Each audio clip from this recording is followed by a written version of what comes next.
Stop motion animation is a very fun form of stop motion because there's so much variation within it. However, despite the many differences in styles throughout the animation community, there are some key things you can use to make your animations stand out among the others. I'm going to split this into sections and basically talk about how you can improve each aspect of your own animations. For starters, let's establish what we're working with.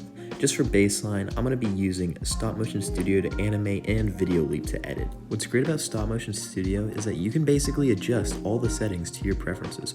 For example, I like to use manual focus and exposure because it allows me to change things such as ISO, shutter speed, and focus.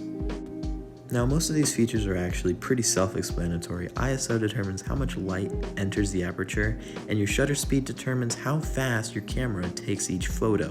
What's important is that you understand how each of these features can benefit you while you are making your animations. You've probably already watched a bunch of brick film tutorials in the past, so I'm going to try to stay away from the stuff that you already know. Instead, I'm going to be using the things that I use in my animations, because that's kind of what this video is all about. Now, one of the most important things in my animations is my lighting, and you don't need to go too overboard with it. I have just 2 lamps and a few LEDs that I use, and these really get the job done. Now, you can also put tissue paper or cloth over your lights to make a different color. I use this a lot in my animations because it's an easy way to get different colors without using pre-existing filters and editing, as well as getting completely different lights. Just look at this shot. Easing in, easing out. You've heard of it a million times, but why is it so important? Well, it allows you to create these very smooth, organic movements. And remember, having your animation be organic is the most important part. Concise movement will create a very smooth and realistic animation.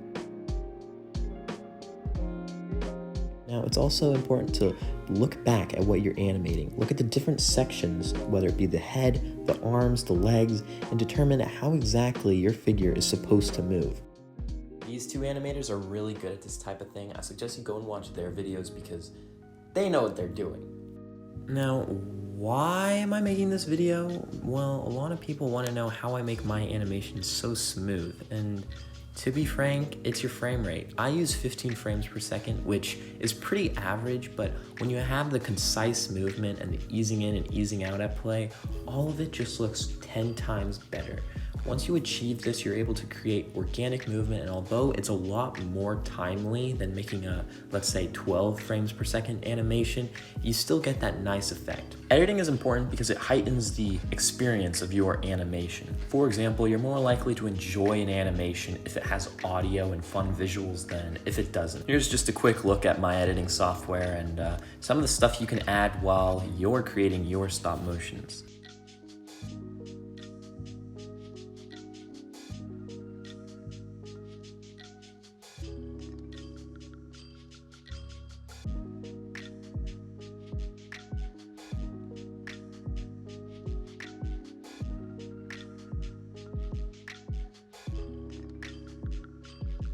Of course, it's up to you though. You can animate however you like. If you're just in it for stop motions and you're not going to create these crazy storylines with these wacky sound effects and stuff, then that's up to you. You do you.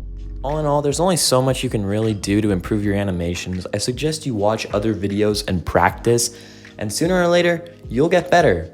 But in the meantime, thanks so much for watching. I really appreciate it. Links to everyone who sent me their videos in the description. I love you guys. Thank you so much. And yeah, hope you enjoyed. I'll see you in the next one. Happy holidays.